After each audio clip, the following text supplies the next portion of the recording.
வணக்கம் காய்ஸ். நாங்கள் இந்த காணொலியில் வந்து என்ன பார்க்க போகிறோம்னா, மே 1 வந்து உலகளாவிய ரீதியில் தொழிலாளர் தினமாக கொண்டாடினாங்க. சரிதானே? அந்த தொழிலாளர் தினமாக மே 1 வந்து கொண்டாடுறதுக்கு முன்பு நாங்கள் மே 1 வந்து தொழிலாளர் தினமாக கொண்டாடுறதுக்கு முன்பு தொழிலாளர்கள் என்னென்ன கஷ்டங்களை கடந்து வந்து இந்த மே 1 வந்து நாங்கள் தொழிலாளர் தினம் என்று கொண்டாடி நாங்கள் இப்போ நிம்மதியாக இருக்கிறதுக்கு என்னென்ன ரீசன் என்னென்ன நடந்தது என்றதை இந்த காணொலியில் ஃபுல்லாக பார்ப்போம். போவோம். இந்த நாங்கள் மிஸ்டர் சார்லி நாங்கள் இந்த தொழிலாளர் தினமாக கொண்டாடுறதுக்கான ரீசனை பார்க்குறதுக்கு நாங்கள் வந்து 19ஆம் நூற்றாண்டு அந்த காலப்பகுதிக்கு போகணும்.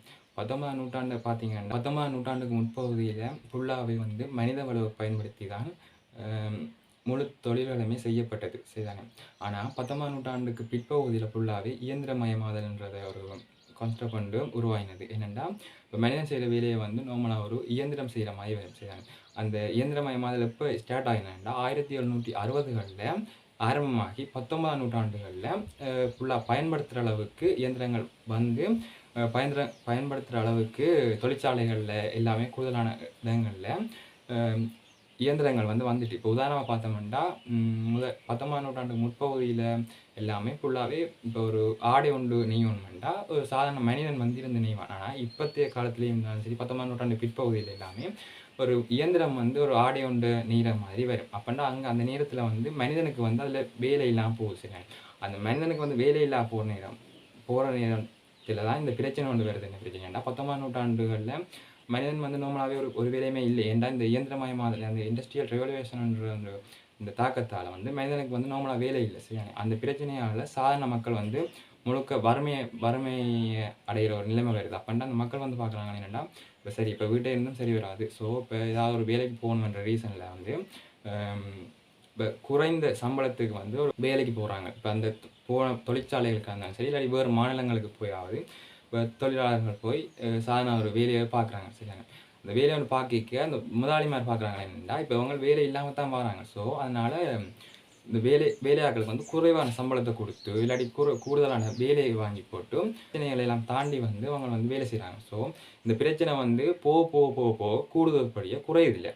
ஏன்னா இப்போ ஏதாவது ஒரு விபத்து நடந்தால் வந்து கண்டுகொள்கிற இல்லை, மற்றது சம்பளம் குறைவு, மற்றது வேலை செய்ய கூட இப்போ இந்த மாதிரி பிரச்சனைகள் எல்லாம் மக்களுக்கு வந்து ஒரு விரக்தி வந்து சரி இதுக்கு ஏதாவது முடிவு கட்டணுமெண்டு முடிவெடுத்து 2 வருஷத்துக்கு பிறகு இந்த பிரச்சனை வந்து தொடங்கி இடங்களுக்கு பிறகு இந்த பிரச்சனையை வந்து முடிவு கட்டணுமென்ற ஒரு முடிவு ஒன்று எடுத்து போட்டு இந்த சாதாரண மக்கள் எல்லாம் ஒன்று கூடி மற்றது அந்த சமூகத்துக்கு ஏதாவது பிரச்சனை ஒன்று நடந்தால் இப்போ ஒரு தீர்வு கண்டு கொடுக்குற ஒரு நிறுவனம் இருக்குதுதானே, அந்த நிறுவனம் மற்றது ஆட்களை எல்லாம் சேர்த்துக்கொண்டு ஒரு போராட்டம் ஒன்று நடத்துவோம் என்று முடிவெடுத்து வந்து எங்கே போயினோம்னா அமெரிக்காவில் இந்த பிரச்சனை வந்து முதல் ஸ்டார்ட் ஆகினது இடம் வந்து பார்த்திங்கன்னா ஐரோப்பிய நாடுகள்லையும் அமெரிக்காவிலையும் தான் இந்த பிரச்சனை வந்து முதல் 1850களில் வந்து இந்த பிரச்சனை வந்து ஸ்டார்ட் ஆகுது. சரியாங்க.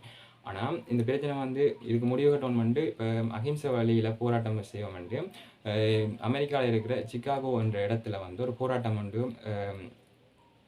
ஒன்று செய்வோம் என்று முடிவெடுத்து மே 1 1886ஆம் ஆண்டு முதலாவது போராட்டம் வந்து அங்கே ஸ்டார்ட் ஆகுது.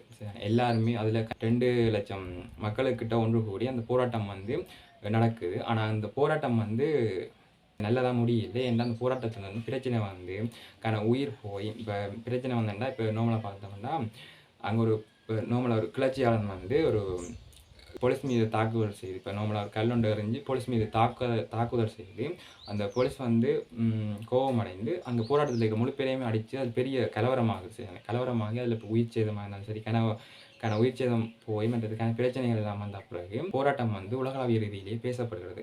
அதன் பின்னர் தான் சரி இதுக்கு ஏதாவது முடிவு ஒன்று செய்வோம் என்று போட்டு எல்லா நாடுகளுமே சேர்ந்து ஒரு முடிவொண்டு வாங்க. சரி மே 1 கோரிக்கை என்னவாக இருந்தால் கூடுதலான சம்பளமும் மற்றது குறைவான நேரத்துக்குள்ளே நாங்கள் வேலை செய்கிற மாதிரியும் மற்றது விபத்தில் ஏற்பட்ட சலுகையை தர மாதிரியும் இது எல்லாமே பிரதான கோரிக்கையாக வேண்டியிருந்தது. சரி, இதை விட நாங்கள் பார்த்தோம்னா இந்த கோரிக்கை எல்லாமே ஓகே 1850 வந்து ஸ்டார்ட் ஆகின இந்த பிரச்சனை வந்து 1889ஆம் ஆண்டு ஒரு முடிவுக்கு வந்து அதுக்கு பிறகு ஓரளவான நேரமாக பிறகு மாறி இப்போத்தைய காலத்தில் அது ஓகேவா இருக்குது. சரி, அந்த பிரச்சனை விராட்டிக்கு நாங்கள் இப்போவும் 16 ஹவர்ஸ் 17 ஹவர்ஸ் வேலை செய்து கொண்டு குறைவான சம்பளத்துக்கு செய்து கொண்டு அடிமை மாதிரி இருந்திருப்போம். ஸோ அந்த பிரச்சனை வந்தபடியால் இப்போதைய தொழிலாளர்கள் எல்லாருமே நிம்மதியாக இருக்கணும்னு சொல்லலாம். சரி, ஆனால் அந்த பிரச்சனை இப்போ வாரதுக்கு இப்போ அந்த போராட்டத்தை நினைவுபடுத்தும் வகையில் தான் மே 1 வந்து நாங்கள் தொழிலாளர் தினம் உழைப்பாளர் தினம் வந்து உலகளாவிய ரீதியில் கொண்டாடுவோம் வந்து எல்லா நாடுகளுமே முன் வந்து